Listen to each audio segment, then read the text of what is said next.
Salam Bapak Ibu dan Saudara yang dikasihi dan diberkati oleh Tuhan. Pada pagi hari ini kita kembali merenungkan firman Tuhan dengan sebuah tema, mengasihi sesama, wujud mengasihi Tuhan. Di dalam 1 Yohanes pasal yang keempat ayat yang ke-20,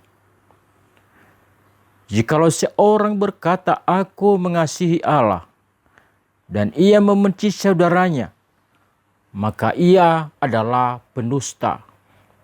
Karena barang siapa tidak mengasihi saudaranya yang dilihatnya, tidak mungkin mengasihi Allah yang tidak dilihatnya. Di dalam 1 Yohanes pasal yang ketiga ayat yang ke-15 dikatakan, setiap orang yang membenci saudaranya adalah seorang pembunuh manusia. Dan kamu tahu bahwa tidak ada seorang pembunuh yang tetap memiliki hidup yang kekal di dalam dirinya. Jemaat yang terkasih, dari dua ayat tersebut di atas menegaskan kepada kita bahwa mengasihi Tuhan dan sesama bukan hanya sekedar kata-kata, tapi harus disertai perbuatan nyata. Kalau tidak, maka Rasul Yohanes mengatakan, kita seorang pendusta. Dan di dalam 1 Yohanes pasal yang ketiga ayat yang ke-15 tadi dikatakan, kita adalah seorang pembunuh manusia. Maka sebagai pengikut Kristus yang setia, mengasihi sesama suatu keharusan sebagai wujud kita mengasihi Tuhan. Bapak, Ibu, dan Saudara, di dalam kedua ayat yang barusan kita baca di atas, mari kita memperhatikan kata-kata saudara atau sesama. Kata saudara dan sesama itu memberikan pemahaman kepada kita ada dua hal, yaitu saudara atau sesama bisa berarti saudara kandung atau satu bapa dan satu ibu. Yang kedua, saudara seiman, yang berarti setiap orang percaya. Saudara, dari kedua hal tersebut, firman Tuhan menegaskan supaya saling mengasihi sebagai saudara atau sesama, sebagai wujud mengasihi Tuhan.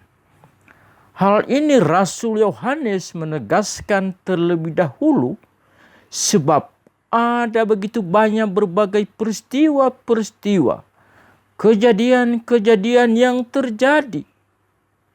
Mengaku-ngaku sebagai saudara kandung, tapi tidak mencerminkan sebagai saudara kandung.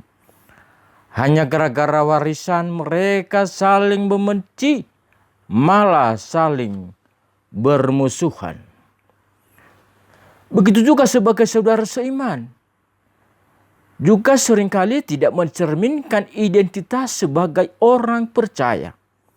Saling membenci, saling memusuhi, tidak saling menyapa, yang sebenarnya sebagai tubuh Kristus tidak boleh terjadi demikian.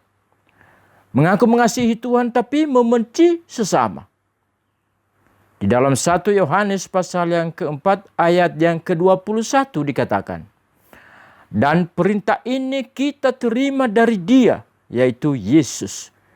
Barang siapa mengasihi Allah, ia harus mengasihi sesamanya.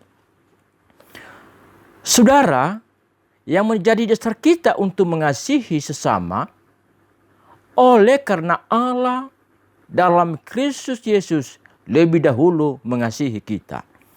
Dan juga bukan kita yang telah mengasihi Allah, tapi Allah yang telah mengasihi kita dengan kasih-Nya yang tanpa syarat dan kasih yang sempurna. Saudara, saya ada satu ilustrasi kehidupan. Seorang anak laki-laki sedang berjalan sambil menggendong adiknya yang sedang lumpuh di belakang punggungnya. Lalu ada seorang bapa berkomentar, "Kasihan kamu nak, bebanmu pasti berat." Lalu anak laki-laki itu menjawab secara spontan dengan mengatakan, "Dia itu bukan beban, Pak. Dia itu saudaraku. Dia itu adikku yang kusayang."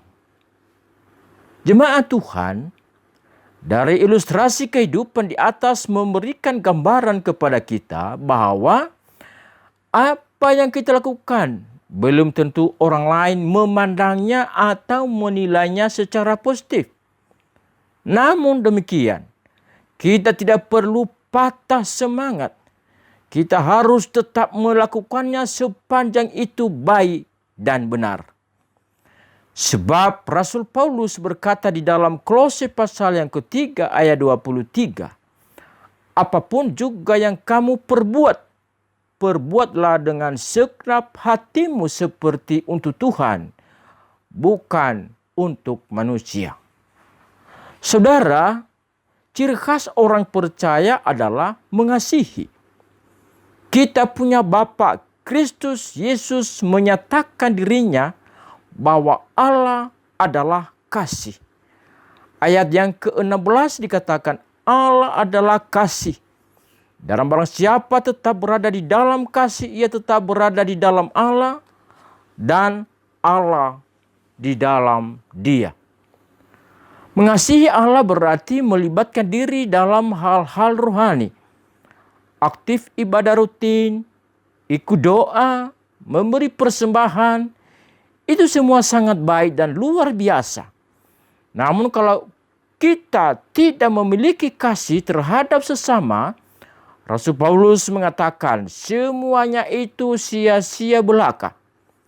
Sebab di dalam 1 Korintus pasal yang ke-13 ayat yang pertama sampai dengan ayat yang ke-9 dikatakan, "Sekalipun aku dapat berkata-kata dengan semua bahasa manusia dan bahasa malaikat, tetapi jika aku tidak mempunyai kasih, aku sama dengan gong yang berkumandang dan canang yang gemerincing. Sekalipun aku mempunyai karunia untuk bernubuat dan aku mengetahui segala rahasia dan memiliki seluruh pengetahuan. Dan sekalipun aku memiliki iman yang sempurna untuk memindahkan gunung. Tetapi jika aku tidak mempunyai kasih, aku sama sekali tidak berguna. Dan sekalipun aku membagi-bagikan segala sesuatu yang ada padaku, bahkan menyerahkan tubuhku untuk dibakar. Tetapi jika aku tidak mempunyai kasih sedikit pun, tidak ada faedahnya bagiku. Kasih itu sabar. Kasih itu murah hati. Ia tidak cemburu. Ia tidak memegahkan diri dan tidak sombong. Ia tidak melakukan apa yang tidak sopan dan tidak mencari keuntungan diri sendiri. Ia tidak pemarah. Ia tidak menyimpan kesalahan orang lain. Ia tidak bersuka cita karena ketidakadilan, tetapi ia bersuka cita karena kebenaran.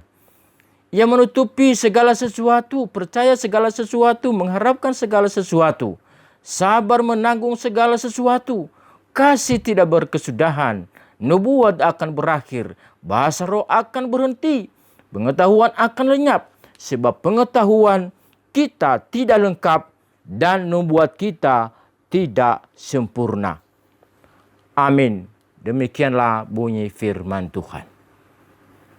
Hanya Yesus, hanya Yesus, kasih-Mu bebaskanku, kasih-Mu bebaskanku, lepaskan dari belenggu dosaku, darah-Mu sucikanku. Hanya Yesus, hanya Yesus,